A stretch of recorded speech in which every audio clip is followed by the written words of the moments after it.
Step into the world of Crimson Tales, where every shadow hides a story and every story leaves a mark.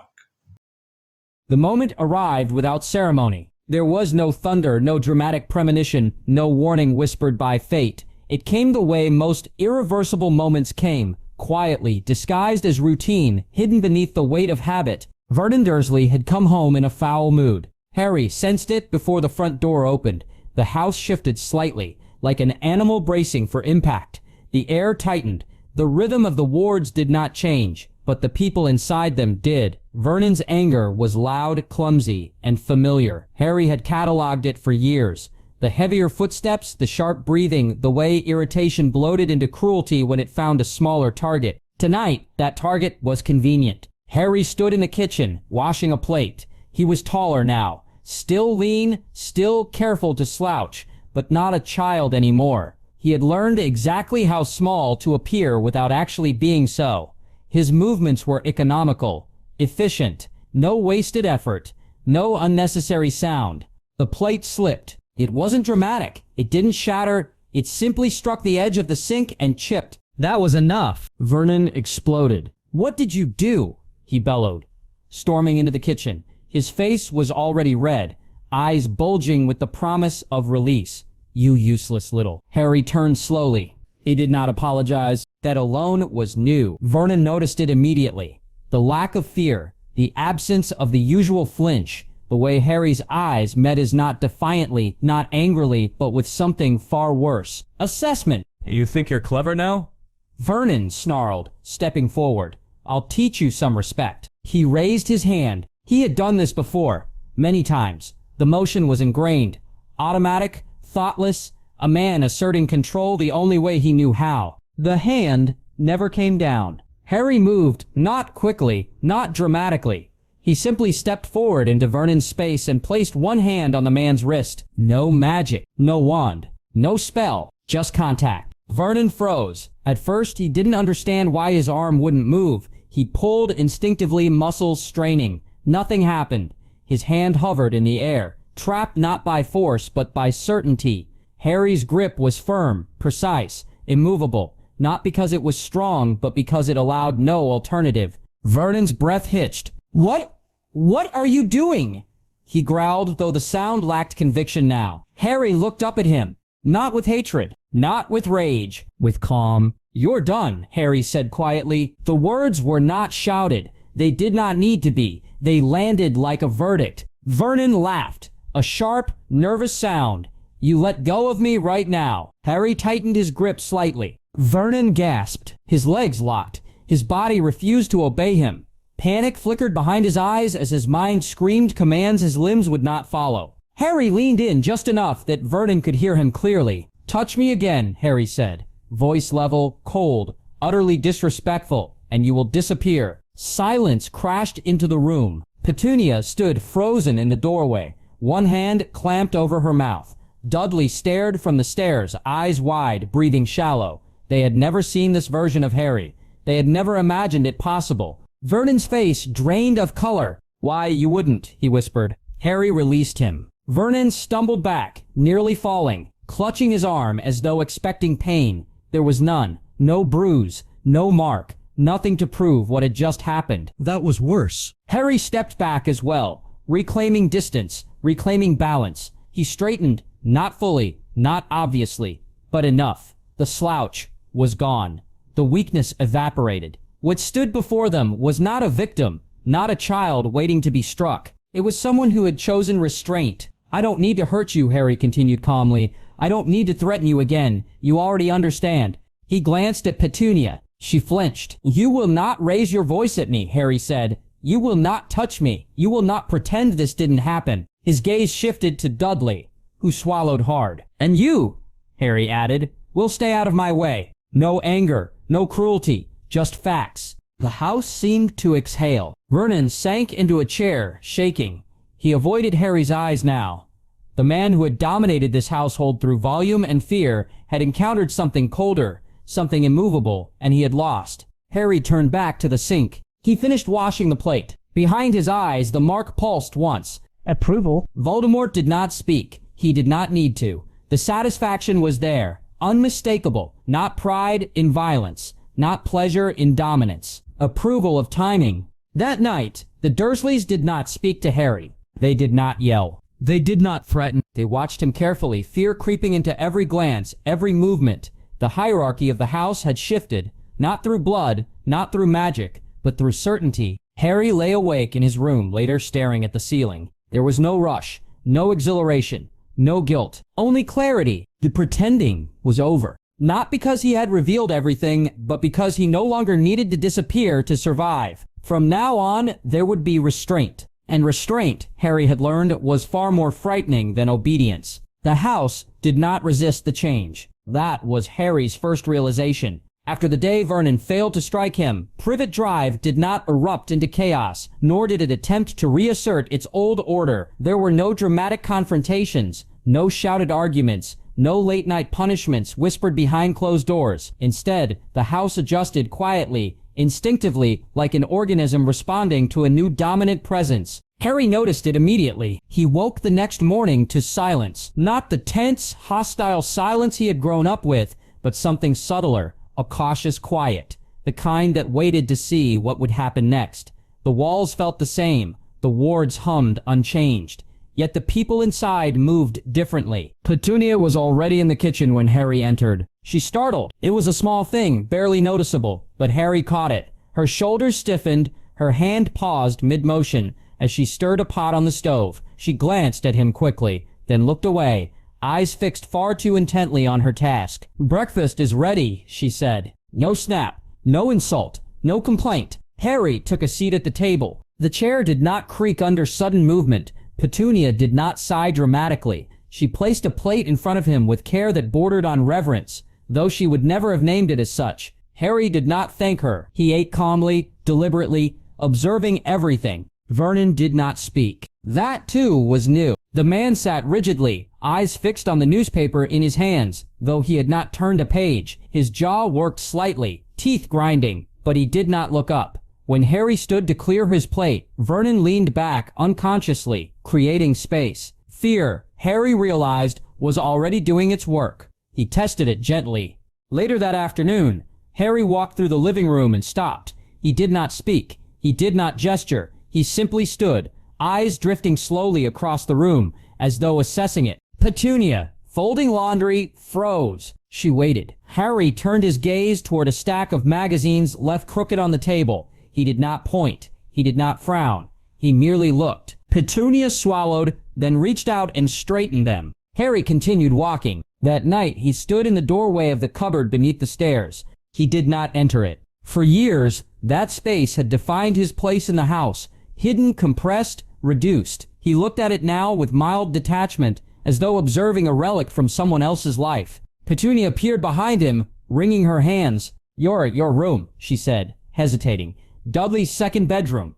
You can use it." Harry turned to face her. She flinched again, just barely. "I know," Harry said calmly. He walked upstairs without waiting for her response. The room was larger than the cupboard, with a real bed, a window, a wardrobe. It smelled faintly of dust and disuse, but it was undeniably his now. Harry stood in the center of it, breathing evenly, feeling the house realign around that simple fact. That night, as he lay in the bed, the mark pulsed gently beneath his skin. Voldemort's presence settled into his mind like a thought he had already been considering. "You learned something today," Voldemort said. "Yes," Harry replied silently. "Pain is slow," Voldemort continued. "It creates resistance. Fear is efficient. It anticipates." Harry understood. He had seen it already. Fear required no repetition, no escalation. Once established, it sustained itself.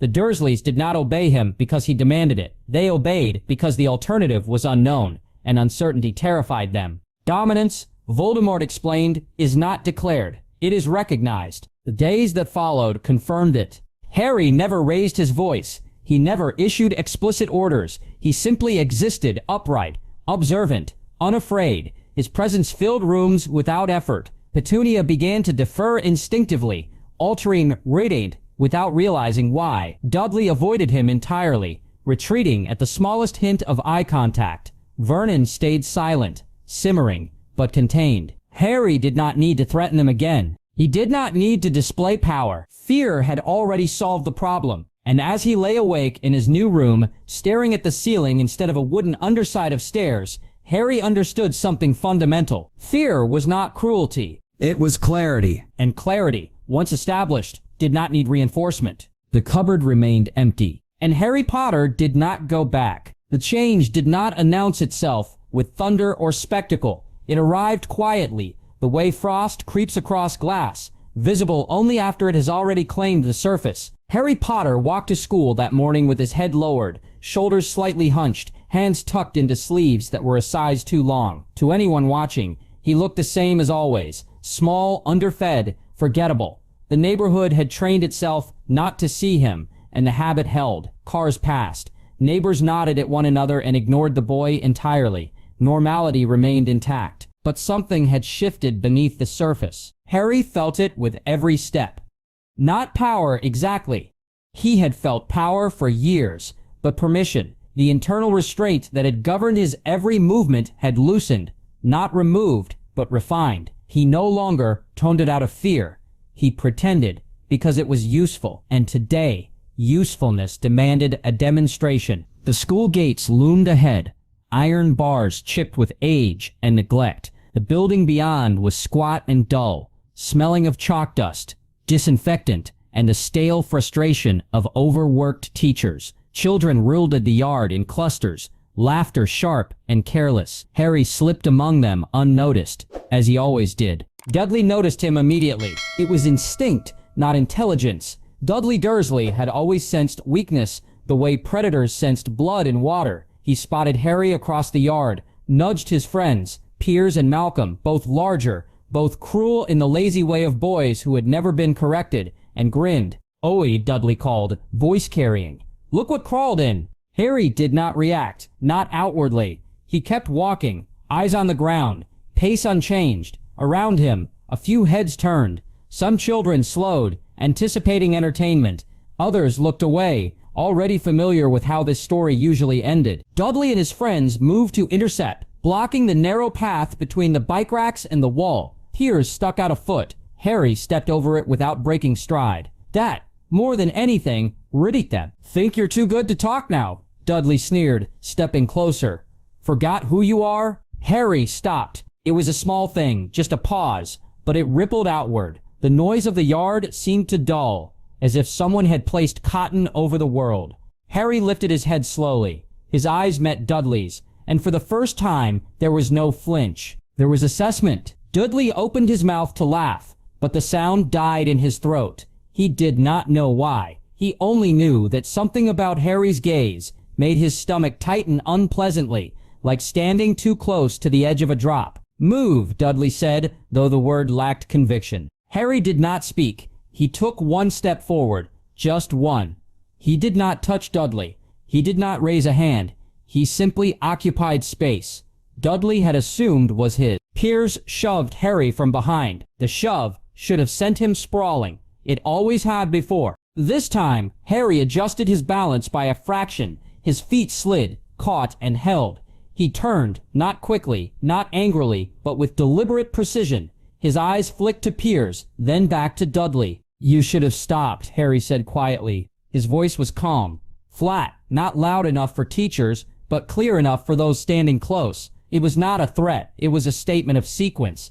Like noting that fire burned or glass shattered, Dudley lunged. The motion was clumsy, all weight and momentum. A boy used to winning by mass alone. Harry moved inside it. No wand, no words, no visible magic. He shifted his foot, placed his hand briefly against Dudley's wrist, and applied pressure at exactly the wrong angle. There was a sound, not a crack, not a scream, just a soft, wrong click, like something slipping out of alignment. Dudley froze. His forward momentum died instantly, as if the signal from his brain had been interrupted. His arm hung at his side, fingers twitching uselessly, his legs locked, knees trembling, refusing to obey. What did you do?" Dudley whispered, panic flooding his face. Harry stepped back, already retreating into himself, posture shrinking, shoulders folding inward. To anyone watching from a distance, it looked as though Dudley had simply stopped, tripped over nothing, lost nerve. Harry leaned in just enough for Dudley alone to hear him. "I didn't do anything," he said softly. "You did." Dudley tried to move. His arm did not respond. His legs wobbled, then buckled, and he collapsed onto the gravel with a cry that finally drew attention. Teachers shouted, children gasped and scattered. Peers backed away, face pale, suddenly unsure of the rules of this game. A hand went up, someone calling for help. Harry was already stepping back into the crowd. By the time Mrs. Figg, temporarily assigned to yard duty, reached them, Harry was standing several feet away, eyes wide, hands clenched, the picture of a frightened child. Dudley lay on the ground, breathing hard, tears streaking his face, one arm limp and unresponsive. "I don't know," Dudley sobbed when asked what happened. "He looked at me and I couldn't." Mrs. Figg frowned. She looked at Harry. He shrank slightly under her gaze, just enough to sell the illusion. She felt it then, a prickle at the back of her neck. Something was off. Not wrong, exactly, just misaligned. The school nurse arrived. Dudley was taken away on a stretcher, arms splinted, eyes darting wildly as if the world had betrayed him. No one noticed that Harry watched him go without expression. No nias, no guilt, only confirmation. Whispers followed for the rest of the day. Teachers spoke in low voices. Children avoided Harry's desk. Peers refused to meet his eyes. By lunchtime, the story had already mutated. Dudley had fainted.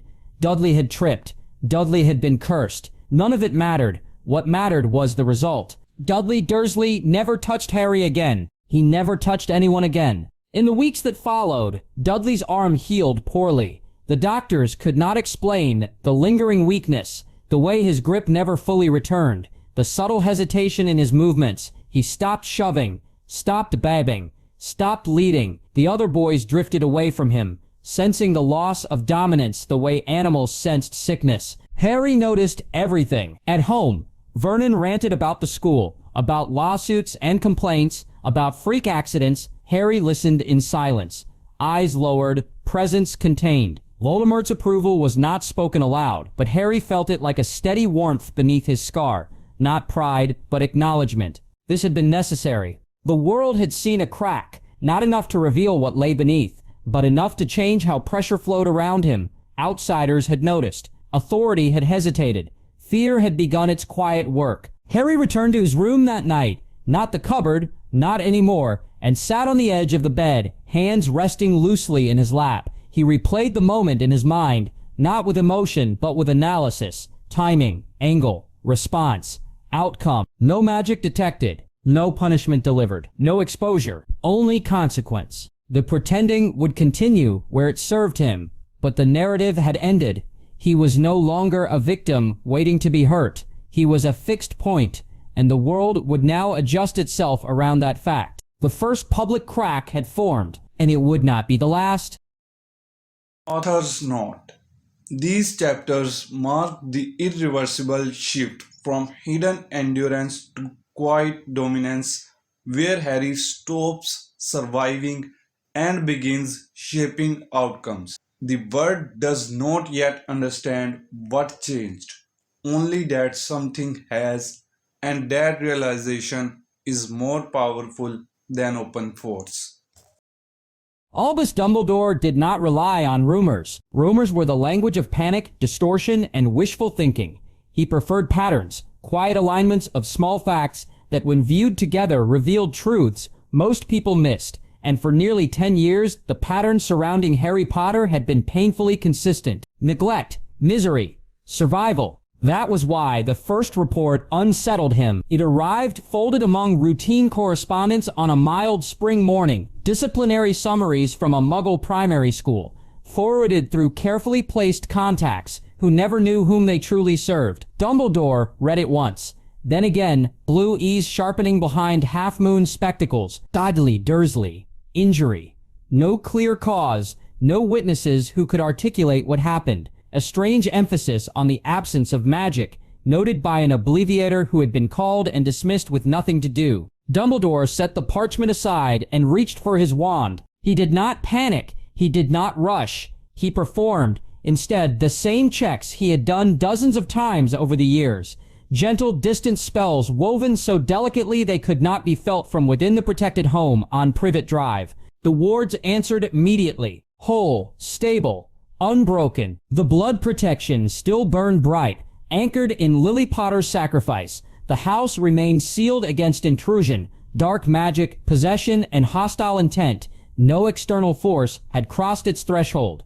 No spell had been cast within that should not be there. Everything was as it should be. And yet, Dumbledore leaned back in his chair, fingers steepled, gaze unfocused. He did not trust perfection.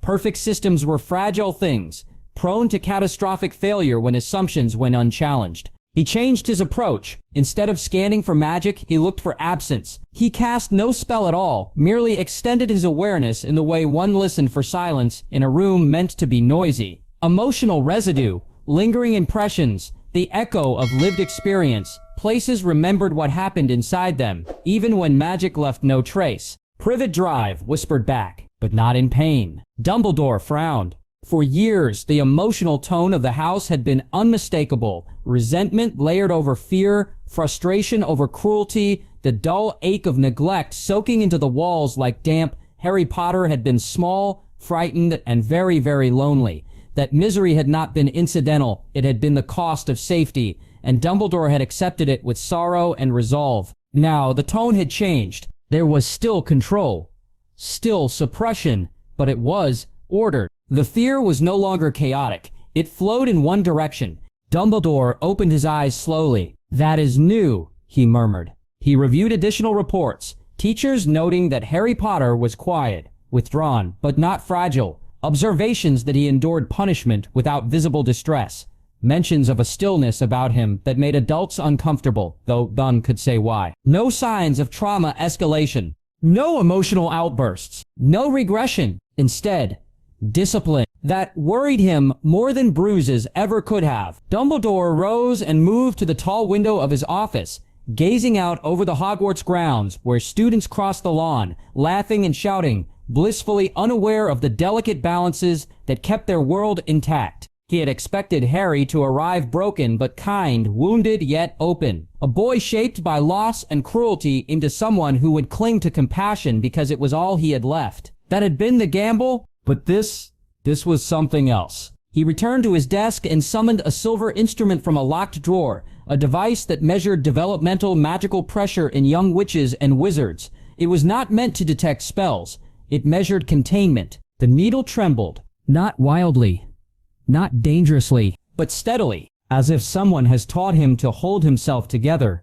Dumbledore said softly, rather than fall apart. He closed the device, unease settling deeper now, colder and more precise. The wards had done their job. No Dark Lord had breached them. No curse had slipped through. By all measurable standards, Harry Potter Renan protected. And yet the boy was changing in ways protection alone could not explain. Dumbledore allowed himself a rare admission. "I may have mistaken suffering for safety," he whispered.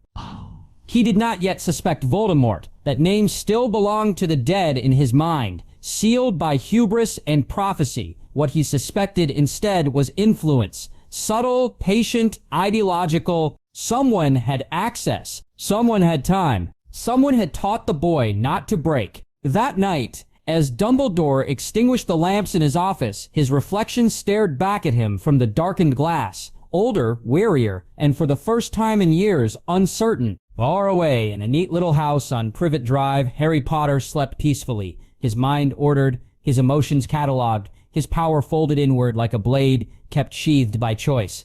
Dumbledore's final thought before sleep was not of danger. It was of competition. "Someone," he said into the quiet, "is teaching the boy." And for the first time since Godric's Hollow, Albus Dumbledore did not know whether he was still the one shaping Harry Potter's future. Training did not begin with spells. It never had. Voldemort believed that magic without intent was noise, dangerous, wasteful, and unreliable. Power, he taught, was a decision made long before a wand was raised. And so Harry's lessons escalated, not in spectacle, but in weight. "You understand restraint?" Voldemort said one evening, his voice emerging from the familiar hollow presence that filled the edges of the room. Most never do. They confuse it with mercy. Harry stood straight, hands at his sides, eyes forward. He was taller now, leaner, still small by adult standards, but no longer fragile. His movements were precise, economical, strict of wasted motion. Mercy is optional, Harry replied.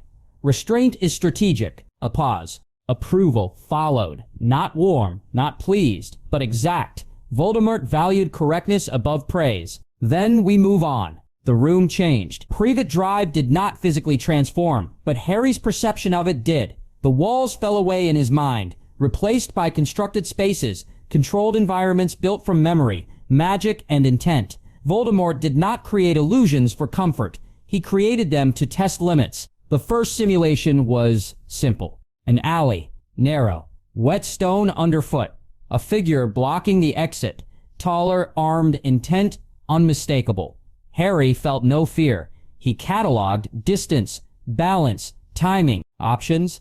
Voldemort asked, observing. 3. Harry answered calmly. Retreat, disable, kill. And? Retreat increases future risk. Disable assumes compliance. Killing ends the variable. The figure lunged. Harry moved. He did not rush. He did not panic. His body acted on decisions already made, hands striking with surgical precision. The illusion ended the moment the outcome became inevitable. Harry stood alone again, breathing steady. No hesitation, Voldemort noted. None, Harry confirmed. The lessons grew more complex. Multiple opponents, innocents placed between threat and target, situations where delay increased casualties, scenarios where mercy resulted in escalation. Voldemort engineered them all with cruel brilliance, not to desensitize Harry, but to clarify him. Killing was never framed as pleasure. It was framed as mathematics. Death, Voldemort said during one session, is not the goal. It is the consequence of unsolvable opposition. Harry absorbed this without emotion.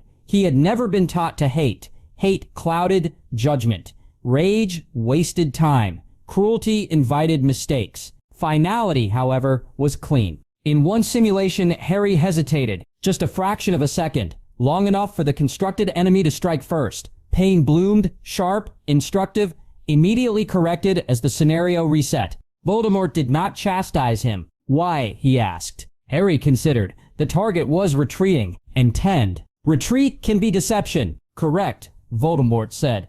But your error was not tactical. Harry frowned slightly. You assumed, Voldemort continued, that restraint was still required. You were wrong. This was the threshold. The next iteration ended decisively. From that point on, there was no uncertainty. Harry learned the precise moment when restraint ceased to be wisdom and became liability. He learned to recognize inevitability, not emotionally, but structurally. When all paths led to harm, he chose the shortest one. He slept well afterward. That disturbed him less than it should have. Does it bother you? Voldemort asked one night. After a particularly exhaustive series of trials, Harry shook his head. No. Why? Because I don't want to do it, Harry said, and I will, if required. The wanting would be the problem. Silence followed. Dense. Evaluative. You are not cruel, Voldemort said at last. Cruelty seeks suffering. Harry met the unseen gaze.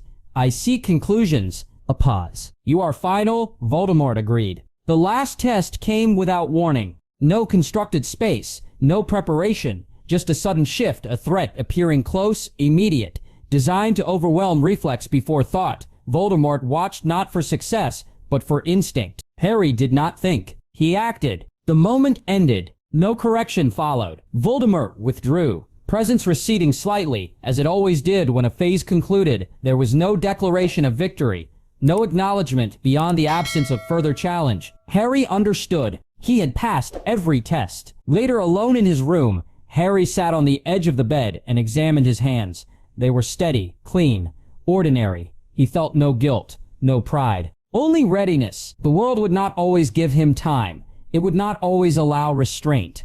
And when that moment came, when killing was inevitable, he would not falter. Not because he was heartless, but because he was prepared. And preparation, he had learned, was the truest form of mercy the world ever offered. Dumbledore arrived at Privet Drive without spectacle. That, in itself, was a decision. No phoenix fire, no dramatic wards flaring, no announcement to the street or the house that someone powerful had crossed its threshold. He stepped out of the quiet shimmer of apparition at the edge of the pavement and stood for a moment, surveying number 4 with the same careful attention one might give a chessboard already mid-game. Everything looked correct. The house sat exactly where it should. The hedges were trimmed with an acceptable suburban tolerance. The air carried no distortion that suggested tampering. The ancient protections, Lily Potter's sacrifice, woven with Dumbledore's own enchantments, rested intact, layered, humming softly with familiar resonance. Nothing was wrong. And that troubled him more than if something had been. Inside, Harry felt the wards stir. Not flare, not warn. Simply acknowledge. A presence had arrived. Old, vast, wrapped in gentleness, like a blade hidden in velvet. Harry recognized it immediately. Not by fear, not by instinctive awe, but by pattern. This was a mind accustomed to authority without challenge.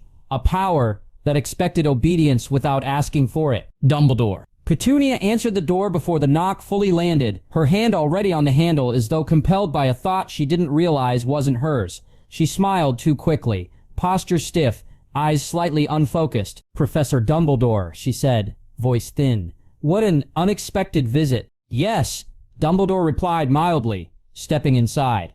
"I imagine it is." He did not look at Harry immediately. That too was a mistake. Harry stood near the staircase, not hiding, not shrinking. He wore no mask of fear now, no slouch of submission. His posture was neutral, balanced, entirely unremarkable, and therefore wrong. Children who grew up as Harry were meant to fold inward. They were meant to avert their eyes, to wait for permission to exist. Harry did none of those things. Dumbledore felt it then.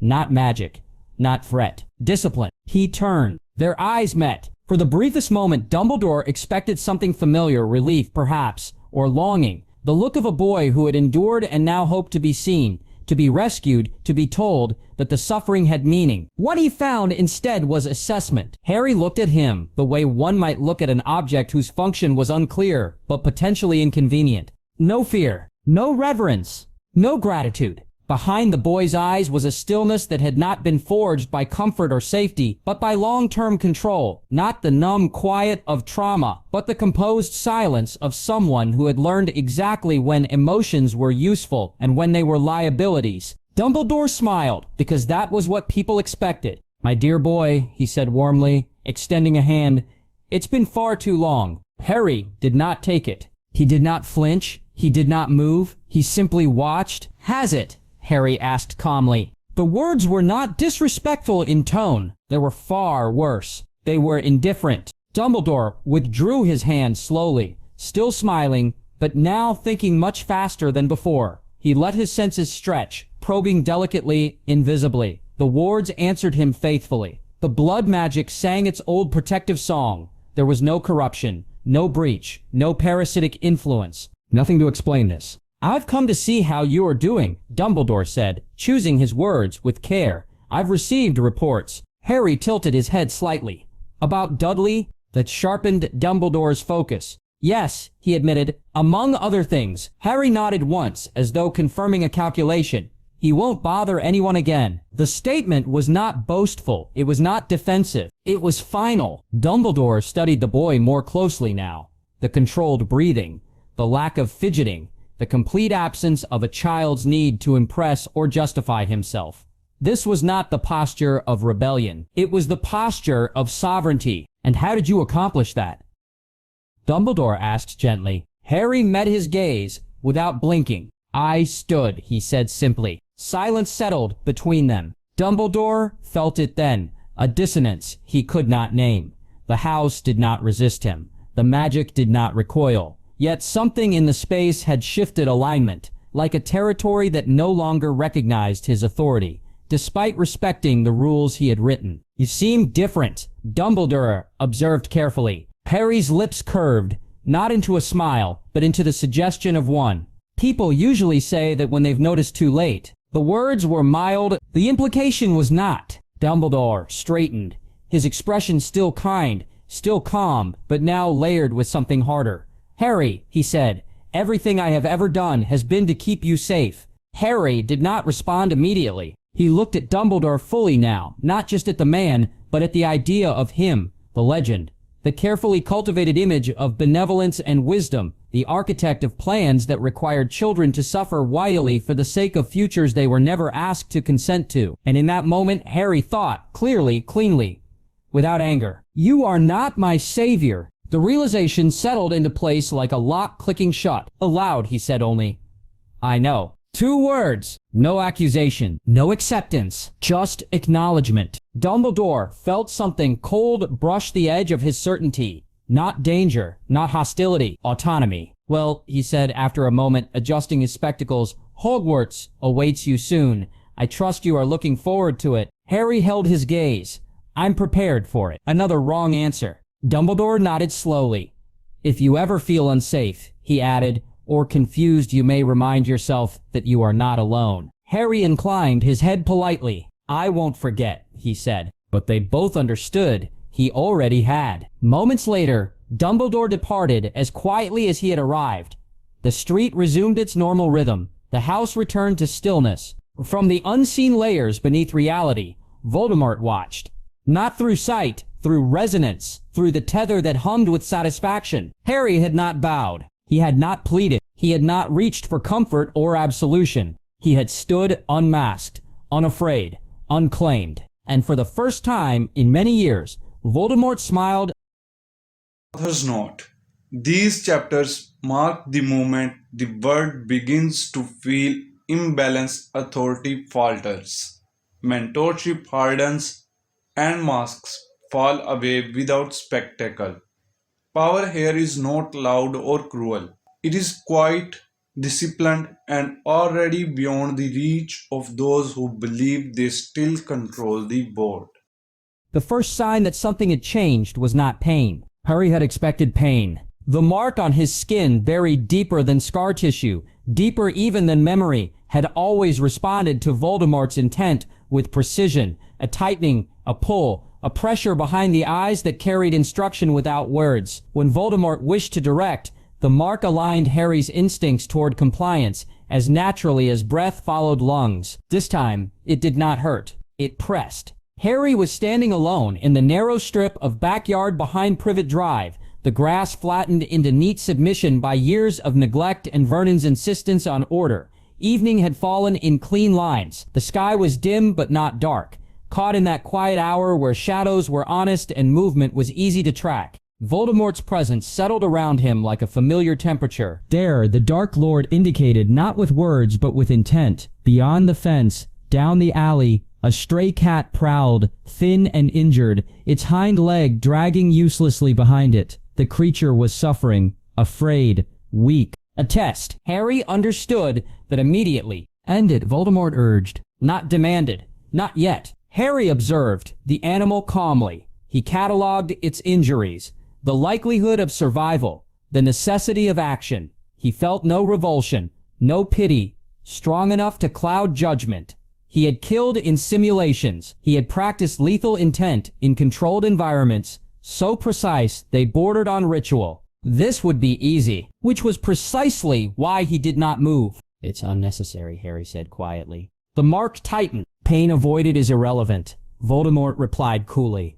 "Efficiency is the lesson." Harry remained still. Efficiency requires purpose. The pressure increased, not sharply but insistently. A familiar dominance slid into place, the mark attempting to align Harry's will with Voldemort's expectation. In the past, this would have been enough. Harry would have complied, not out of fear, but out of clarity. Voldemort's logic had always been sound. This time, Harry did something different. He examined the pressure. He did not resist it immediately. He studied it. The mark was a conduit, but not a chain. It carried intent, not absolute control. Its authority depended on alignment, on Harry's acceptance that Voldemort's judgment was final. Harry had never questioned that before. "I know how to kill," Harry said evenly. "You've taught me that.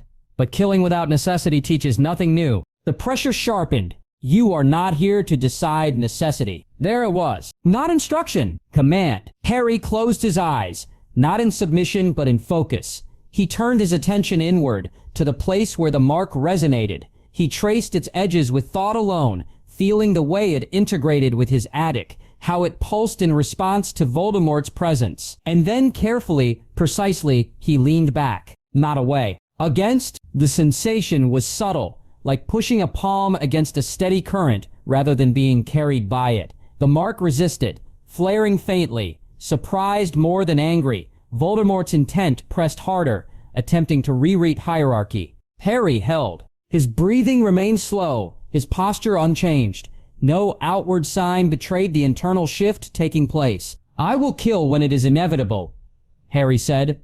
"Not when it is convenient." For the first time since the mark had been placed upon him, Voldemort felt something unfamiliar. Resistance, not defiance, not rebellion. Boundary. The pressure surged, sharp now, an attempt to remind Harry of scale, of origin, of the vast difference between student and master.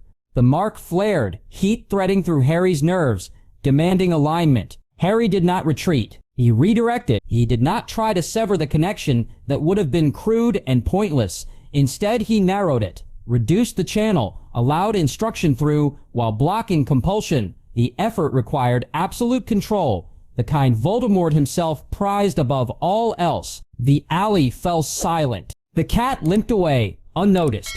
Voldemort's presence shifted, no longer expansive, no longer casual. It condensed, focusing entirely on Harry. "You presume much," Voldemort said softly. Harry opened his eyes. "I am not refusing to learn," he replied.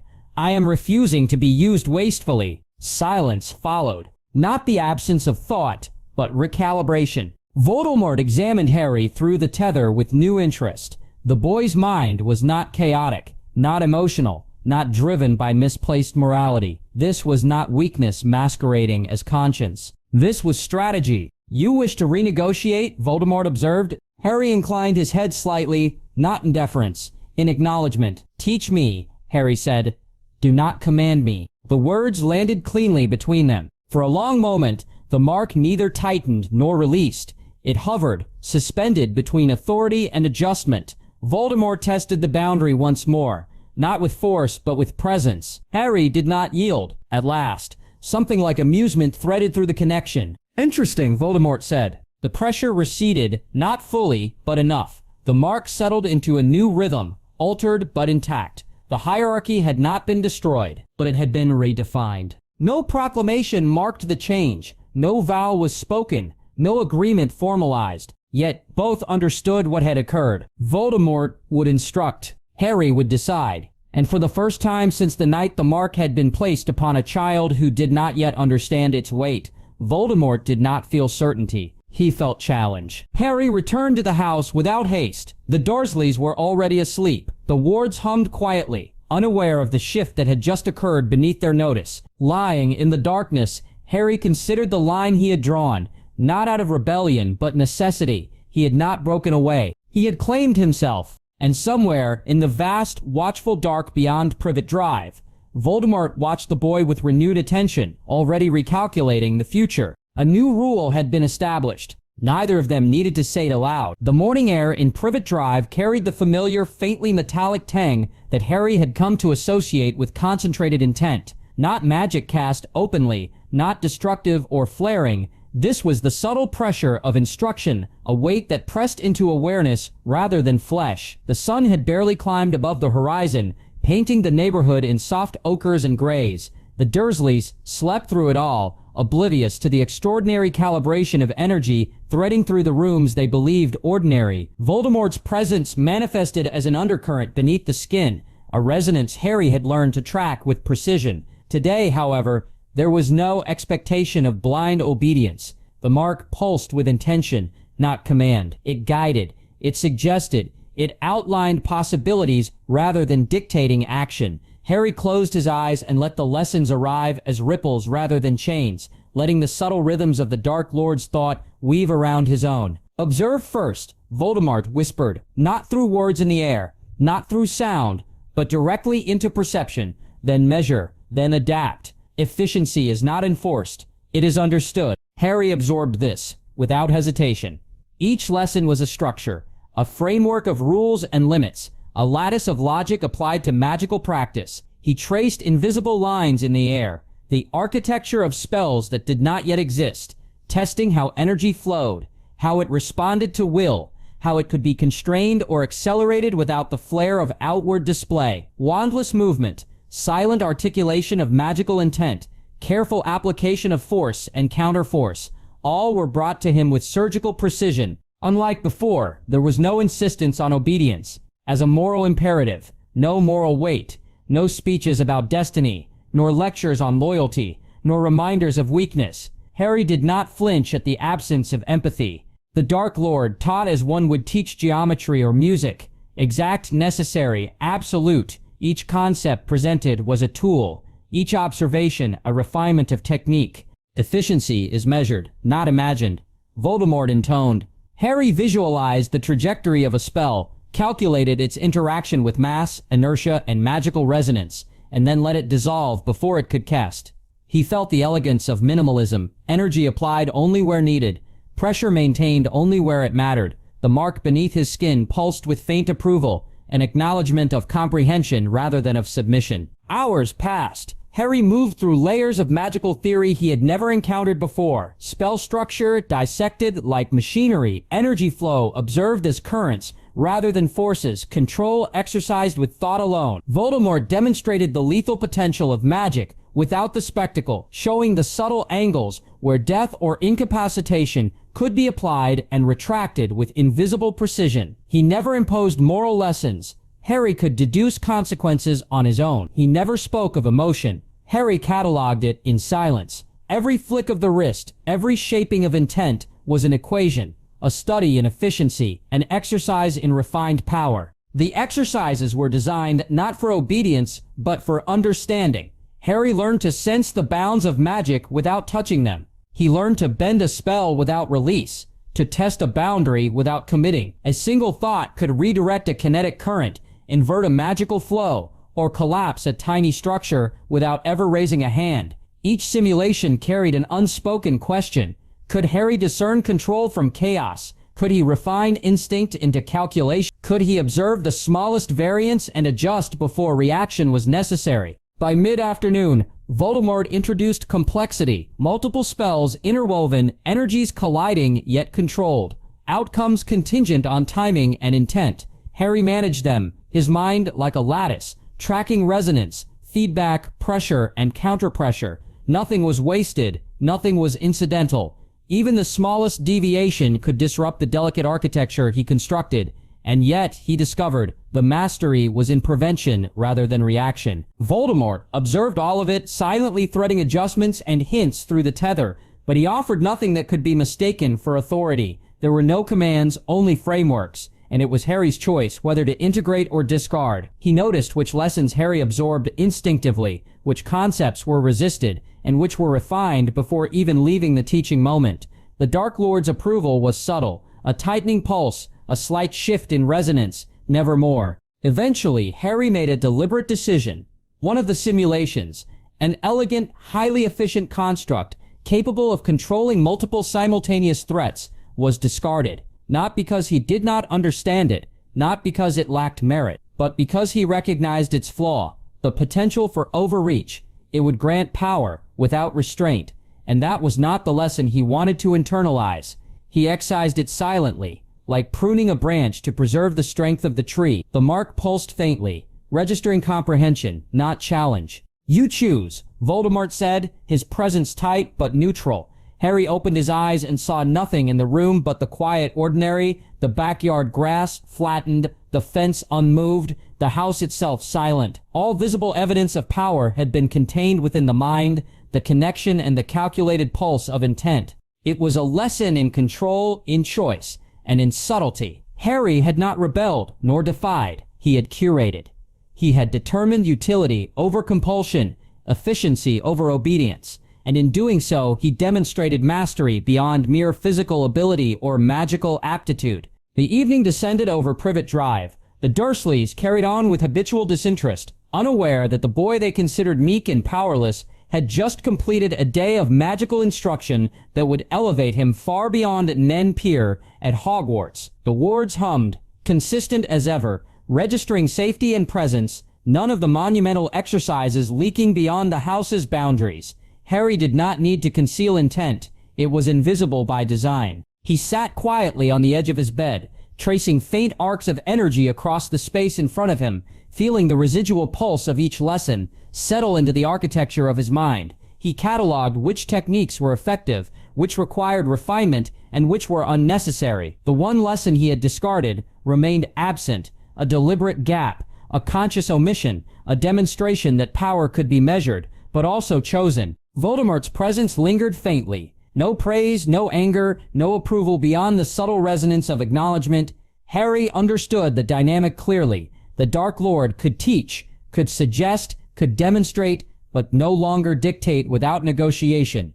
The tether remained, but its authority had shifted. Harry smiled faintly, not for the Dursleys, not for anyone else, for himself. He had learned. He had chosen. And in the quiet of Privet Drive, under the watchful eye of a master who would have demanded total submission in another child, Harry Potter became his own arbiter. The morning light filtered weakly through the dusty curtains of Privet Drive, highlighting the stillness of the room Harry had long since claimed as his private study space. The house was quiet, the Dursleys moving in predictable patterns below, unaware of the currents of energy Harry tracked with an almost surgical attention. The mark pulsed faintly beneath his skin, steady, observant, reminding him that today's lesson would test more than skill. It would test principle. Voldemort's presence was closer than ever, weaving subtly through the air, a cold, precise hum threading through his consciousness. "Today, we refine," Voldemort said directly into Harry's awareness. No words were spoken aloud, yet the tone carried absolute expectation. "You will understand power, its structure, its efficiency. You will learn the techniques that grant dominance over life and death,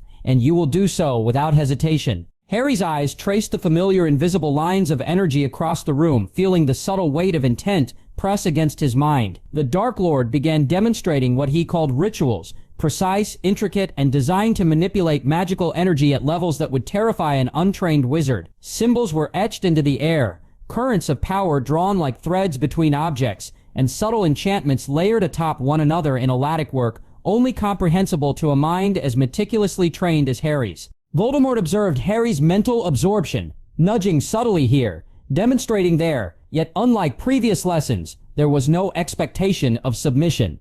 This time, Harry had a choice. He could execute any of these dark rituals, could bend magic to devastating ends, could enact control over others with lethality and subtlety combined. But something deeper had shifted. Harry had learned the principle of power. Intent without alignment was stronger than obedience. He could perform the act and still retain autonomy. He moved through the demonstrations like a scholar of strategy, observing the lines of force, feeling the latent energy, calculating outcomes before they were realized. The rituals were designed to instill fear, obedience, domination, even devotion, but Harry's mind cataloged them purely as mechanics. He was not afraid. He was not compelled. He saw function, not morality, consequence, not allegiance. You could perform them, Voldemort's presence suggested, threading coldly through his mind. Every command, every incantation, every microsecond executed perfectly. Obedience grants efficiency. Efficiency grants dominance. Do you refuse? Harry's lips curved slightly, almost imperceptibly, as he studied the patterns unfolding in front of him. He considered what it would mean to execute the rituals, not for survival, not for obedience, but for mastery of their design. And then he made the decision. Slowly, deliberately, he retracted his intent to act, allowing the rituals to remain as knowledge rather than action. He could understand, catalog, and master without crossing the line into execution. "Dark doesn't mean stupid," Harry said quietly, letting the words resonate into the fabric of thought between himself and Voldemort. The line was not defiance, nor rebellion. It was observation, analysis, a principle articulated with the cold clarity of someone who understood that power and morality were not synonymous, that mastery did not require compromise of judgment. Voldemort paused, an almost imperceptible hesitation in the rhythm of the mark beneath Harry's skin. The Dark Lord was both amused and intrigued, as if this was the first time he had encountered a pupil capable of exercising choice in the presence of absolute power. There was no anger, there was no challenge. There was only the recognition of subtle competence, of autonomy exercised with precision. Harry spent the rest of the morning tracing the energy threads of the rituals, mapping out their flows, predicting outcomes, and cataloging contingencies. Each movement, each pulse, each potential consequence was noted and stored. The rituals were no longer dangerous. They were instruments of study, tools without execution, and through this, Harry cemented a new understanding of himself. Power could exist without surrender, influence without alignment, mastery without corruption. The Dursleys moved obliviously in the background. Petunia hummed while cleaning, Dudley thumped through the hallway, and Vernon muttered over the newspaper. None of them would ever perceive the subtle hum of magical observation, tracing through their home, the quiet decisions shaping currents of energy without leaving a mark. Harry's face remained calm, his movements deliberate, his posture small but precise, a model of restrained awareness. By late afternoon, Voldemort allowed a final test. The rituals were demonstrated again, now layered, now interdependent, now capable of inflicting indirect consequences with almost invisible subtlety. Harry followed the flows carefully, studying every link, every potential breach, every hidden inefficiency, and again he refused execution, not out of fear, not out of ignorance, but out of principle. He could act, yes, but only if it aligned with the rules he himself would set. The mark pulsed faintly, a note of approval threading through the tether, not for obedience, not for submission, but for clarity, for independence. Harry had understood the lesson Voldemort had never intended to teach. True power was in knowing when not to act, when to observe, when to retain mastery over both magic and self. Voldemort's reaction was subtle but unmistakable in the hum beneath the skin. He laughed, a dry, low, almost amused sound that carried neither offense nor anger, only acknowledgement. It was the kind of laugh that spoke of interest, not chastisement, a recognition of a mind capable of comprehension without compromise. Harry allowed himself a private smile. The rituals were catalogued, mastered in theory, never executed in reality. Power existed. Autonomy remained intact. Fear, strategy, discipline, all were sharpened without allegiance to the darkness. The lesson was complete. When night fell, Harry lay in the room he had claimed for study, tracing faint arcs of energy in the air, feeling the residual pulse of the tether, feeling the quiet hum of control over himself and his environment. He had passed the test Voldemort had offered without surrendering principle, without giving even a hint of alignment, without compromising the integrity of his own judgment. And in that quiet darkness, he realized something fundamental. Power was not measured by obedience or ideology, but by the clarity of intent and the discipline to act or not act on it. Harry Potter had learned that the greatest strength lay not in domination over others, but in mastery over oneself. Voldemort's laughter echoed faintly in the mind, approving in its own peculiar, twisted way. Note: these chapters explore the evolution of Harry's autonomy, how true power comes not from obedience, fear, or allegiance, but from discipline, choice, and mastery over self. Subtlety, principle, and restraint now define him more than magic ever could. Privet Drive remained ordinary in appearance, the way Dumbledore insisted it should, but Harry moved through it with the quiet precision of a mind fully aware of every detail. The faint pulse beneath his scar hummed softly, a tethered rhythm reminding him that presence alone was enough, that restraint was power, and that his lessons continued silently, beyond observation or interference. Reports had reached Dumbledore, subtle anomalies noticed by the neighborhood watch, by curious neighbors, by the faint hum of protective wards. He had expected trauma, timidity, or even exhaustion to mark the boy's day-to-day existence. Instead, he found a child who seemed composed, attentive, and oddly polite. Harry greeted him with the softest of nods, a demure lift of the eyes, yet each movement was measured, every gesture precise. There was no trembling, no fear, no neediness, only calm, and beneath it, the unmistakable sheen of control. Dumbledore's eyes scanned the room, noting how the furniture seemed aligned with unusual symmetry, the curtains hanging without a crease, the floors immaculate beyond expectation. The wards cast over the house hummed gently, confirming their integrity, but he sensed something more in the air, something not chaos, not danger, not despair.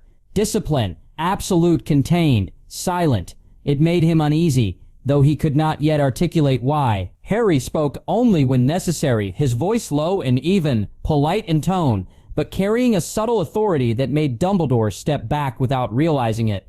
Every question answered was precise, every reaction tempered. He smiled briefly at the corners of the room, a small acknowledgement of the invisible currents he navigated. Dumbledore mistook it for composure born of years of suffering, a child learning to survive. He did not see that Harry was no longer surviving. He was observing, cataloging, and subtly asserting influence in ways the old wizard could not detect. The interaction was a dance of civility, a carefully orchestrated display of control designed to mislead. Harry maintained all appearances of obedience and fragility, yet each motion, each glance, each pause was a lesson to us, a rehearsal for moments when he would act openly. Dumbledore, expecting the aftermath of abuse and magical trauma, recorded only what he could measure: the orderly house, the polite child, the undisturbed wards, and drew conclusions based on appearances alone. Every word Harry spoke was selected carefully, polite but distant, affectionless. No tremor betrayed emotion, no hesitation suggested weakness, and all the while, the pulse beneath his scar provided constant feedback, subtle guidance, reminders, adjustments. Voldemort's presence threaded through his awareness like a river running beneath stone, silent, patient, instructive. Harry understood the rhythms, the patterns, the balance between compliance and dominance. Dumbledore, for all his experience, could sense only the surface. The boy was safe, intact, and quiet. There was no danger, and that very sense of safety unsettled him. It was not that he feared Harry's power. It was that he could not measure it. Control without display, influence without action, authority without demand. These were elements of mastery he could recognize only in theory, and yet they were unmistakably present. For his part, Harry allowed Dumbledore to believe he was just a well-behaved, cautious, timid child. Every glance, every gesture reinforced this illusion. He permitted the old wizard's eye to follow him, to catalog him, to overanalyze, all while continuing to test limits, observe reactions, and maintain the invisible currents of influence that flowed through the house. Politeness became armor, compliance became camouflage, subtlety became an art. In the final moments of the visit, Dumbledore stepped back, lowering his wand and murmuring soft words of reassurance to himself. He believed he had assessed the boy, confirmed his well-being, and ensured the protections remained unbroken. He felt satisfied, though there lingered a faint tension he could not name. Something about Harry, the careful calm, the perfect composure, the silent command beneath innocence, left him uneasy. As Dumbledore departed, the hum of the wards returned to their background rhythm, and the house exhaled a quiet acknowledgement of continued control. Harry settled back, small and still, the scar beneath his skin pulsing faintly with approval. He had not acted openly, had not challenged, had not displayed his power. Yet every action, every word, every measured pause reinforced the truth. Dumbledore had seen only what he was allowed to see. And Harry, lying in the quiet of his space, thought only one thing: appear weak, but always remain in command. Voldemort, watching in the background of Harry's consciousness, allowed a faint, approving smile. The lessons continued, and Dumbledore, brilliant though he was, remained unaware. Privet Drive stayed ordinary. Appearances held, control endured. Ending, Dumbledore left uneasy, believing Harry was healing, while the boy continued to grow, disciplined and unobserved, entirely untouchable. The night was unusually still at Privet Drive. The ordinary hum of suburbia softened to near silence. Harry had stayed up late, as was his habit, seated in the shadows of his room, or more morsely, the space he had carved in quiet corners where the pulse of magic felt clearest. The scar beneath his skin thrummed faintly, a distant echo of Voldemort's attention, but tonight there was no instruction. The rhythm was steady, patient, allowing but detached. He was alone with his thoughts, alone with his awareness, and for the first time in a long while, entirely responsible for his own decisions. A disturbance came at the edge of his perception, subtle, almost imperceptible. A wizard had stumbled into the neighborhood, reckless or foolish enough to believe that Privet Drive was just another suburban street. From the pattern of their movements, the arcane residue in their wake, Harry immediately cataloged intent and capability. This was not a child, not an innocent passerby, and certainly not someone whose presence could be ignored. In his mind, Harry traced their trajectory, their posture, the micro-expressions that betrayed nervous anticipation, arrogance, and a deadly ignorance. He did not rush. There was no impulsive reaction, no frenzied motion. Patience was the first lesson, and Harry had mastered it. Observing, measuring, Analyzing, he considered the threat from every angle. The wizard's wand was raised, yet weak, poorly controlled. The traces of magic flickered around the intruder like sparks, unrefined and careless. Harry noted each variation: intent, spell potential, likely countermeasures. It was not cruelty that drove him. It was calculation, precision, survival. The moment came when the intruder adjusted stance, apparently confident, unaware that he was already within Harry's invisible grasp. Harry shifted slightly, allowing subtle pressure to travel through the room, manipulating perception as he had for years, honing influence that went unnoticed by all but those who understood the underlying currents of power. Every breath he took, every micro-shift in weight, every flicker of thought aligned with intent. There was no flourish, no display, no room for error. Then he acted. The movement was a blink, a whisper, a thought translated perfectly into action.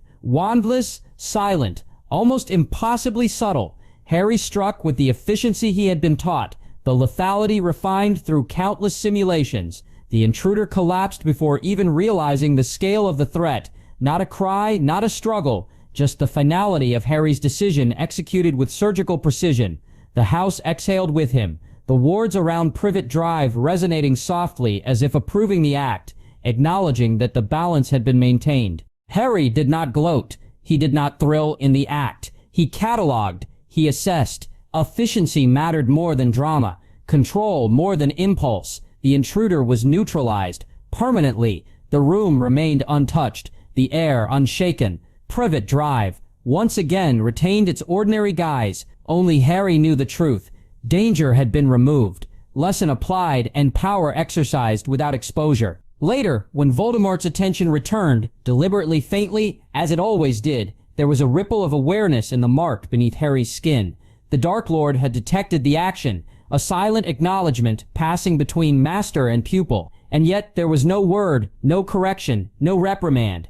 Voldemort simply observed, a faint, approving vibration in the tether.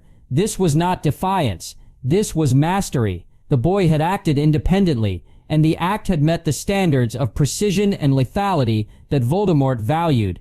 Harry's mind, sharp and cold, cataloged every detail: posture, timing, cause and effect, aftershocks, magical traces left in the environment. He noted the absence of panic, the preservation of order, and the integrity of his concealment. The kill had been final, clean and quiet. In the world outside, nothing had changed. No alarm had rung. No eyes had seen, and that was exactly how it was meant to be. He returned to his room and cleaned his wand with deliberate care, a ritual he had internalized over years of discipline. Every scratch, every residue, every imperfection was removed, leaving only functionality and precision. The wand was a tool, not a companion. It responded to thought and intention alone, unburdened by sentiment. As he polished, he reflected briefly, not with pride, not with fear, but with the steady satisfaction of understanding the consequences of action without need for validation or guidance. The act had been necessary and it had been executed perfectly. Harry's mind cataloged the moral and practical implications. No hesitation, no panic, no exposure, only control. The lesson of independent action, of moral judgment, of lethal decisiveness had been absorbed. Voldemort would see the result later, and his approval, though silent, was unmistakable. For the first time, Harry felt entirely responsible for the outcome of an act of real danger, and yet entirely confident in his mastery. He had learned the weight of life and death without display, without dramatics, without compromise. Silence had been his ally, patience his instrument, and control his shield. Privet Drive remained quiet. The Dursleys, oblivious as ever, slept unaware of the invisible currents shaping their lives. Outside, the ordinary world continued as though nothing had changed. And inside, in the calm, calculated shadow of the house, Harry Potter had proven to himself that power exercised discreetly was absolute, lethal, and unchallengeable. The lesson concluded, the wand cleaned, the pulse beneath his scar steady. He lay down to rest in the corner he had claimed as his own. No words were spoken, no audience observed, no master intervened, only the quiet understanding that he could act decisively, that he could choose, and that he could survive, and in doing so, assert control over the world on his terms. Privet Drive, ordinary to all but one, had witnessed the first act of independent mastery, and Harry, small to the eyes of others, but vast in capability, knew it. Nothing would ever be the same again. Ending. Harry cleans his wand, silently acknowledging the completion of his first independent kill, the first proof that he was no longer under instruction. He was his own master. The study at Malfoy Manor was quiet in a way that made even shadows seem hesitant. Harry sat at the long, polished table, wand resting on the surface, but untouched. The flicker of candlelight traced his terse features, highlighting the calm, deliberate poise that had taken years to cultivate. Across from him, Voldemort reclined in his chair, pale hands folded, eyes glinting like black ice, the faint trace of amusement or curiosity playing beneath his severe composure. There had been countless lessons, countless instructions, but tonight the rhythm was different. Tonight the students spoke. Harry began with measured care, choosing words like blades, precise, deliberate, and unflinching. He referenced a strategic decision Voldemort had made in the Second War, an action that had cost him valuable time, vulnerabilities, and relied on assumptions no longer valid. He did not argue with emotion. He dissected the logic, tracing cause and effect, highlighting the patterns that led to failure. Each observation was clean, factual, devoid of malice, but it carried the weight of a mind that had observed everything for years, a mind trained in patience, calculation, and subtle dominance. Voldemort listened. He did not interrupt. He did not scowl. He allowed Harry to speak, a rare occurrence that in itself indicated a shift. The air between them was tense, charged with the invisible electricity of two minds matching wits. Harry's calm analysis, delivered without deference or fear, created a subtle imbalance, one that the Dark Lord could not dismiss without acknowledging the accuracy of the critique. Every point landed, every flaw noted, and Voldemort's gaze narrowed ever so slightly, not in anger, but in recognition. "Your assessment is interesting," Voldemort said finally, his voice smooth, measured, devoid of mockery. There was no scolding, no correction, just acknowledgement. Harry's posture remained unchanged, his expression perfectly practical. He had learned the value of restraint, of measured influence. Here, the lesson was no longer obedience. It was parody. The discussion evolved. Where once the Dark Lord had issued commands, now Harry prompted questions. He hypothesized alternate outcomes, suggested strategies, probed theoretical flaws, and analyzed consequences. Each contribution was deliberate, each pause per se. Voldemort responded, not with fury or dominance, but with argument, counterpoint, and rare concessions. They were no longer teacher and pupil in the traditional sense. They were interlocutors, minds sparring across the table without need for gesture or incantation, without raising a hand or showing a flicker of power. The table itself became a stage for silent influence. Every motion, every glance, every careful calculation in speech carried weight. Harry's observations were sharp. Voldemort's responses measured. The invisible tether of the mark pulsed faintly beneath Harry's skin. But tonight it did not dominate. It merely observed. A neutral pulse, acknowledging the shift. Power had subtly moved, flowing not through force or command, but through intellect, presence, and the patient assertion of reasoning. In this quiet exchange, Harry realized something profound. Dominance was not always established through fear or magic. It could emerge from understanding, from precise articulation, from a mind capable of foreseeing consequences before they occurred. He saw the tiniest inflections in Voldemort's posture, the subtle hesitation in phrasing, the slight narrowing of eyes when truth pierced arrogance. It was enough to claim an uneasy equality without overt confrontation. Voldemort's acknowledgement came almost imperceptibly, a tilt of the head, a fleeting smile that held no mockery. "You would have beaten me faster," he admitted, the words carrying weight beyond their simplicity. For a moment, the house itself seemed to hold its breath. The lesson, the power shift, the acknowledgement of parity, all condensed into a single admission from the most feared wizard alive. Harry noted the cadence, the emphasis, the deliberate neutrality of the tone. It was victory, subtle, silent, and complete. The exchange concluded without ritual or spectacle. There were no sparks, no duels, no threats, just reasoning, observation, and recognition. Harry had achieved what he had practiced for years, a state in which he is no longer subordinate, no longer merely a pupil. Here, in logic and strategy, he was equal. The shift was complete, though invisible to all but the most attuned. Afterward, Harry rose, collected his wand with the same careful deliberation as always, and allowed a small private smile to touch his lips, not of triumph, not of arrogance, but of quiet satisfaction. The lesson had evolved beyond obedience. It was understanding, parity, and strategic dominance without spectacle.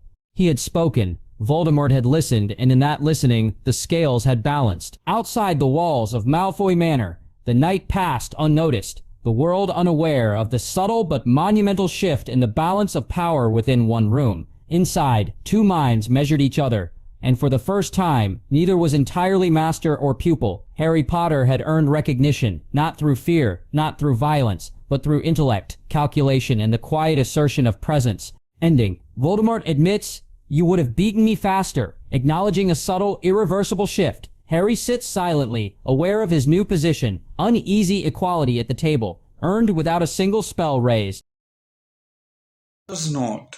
These chapters explore the quiet evolution of power, how intellect, presence, and subtlety can establish dominance without violence. Harry's growth shows that true equality is earned through observation, strategy, and unwavering self-discipline. The tale ends.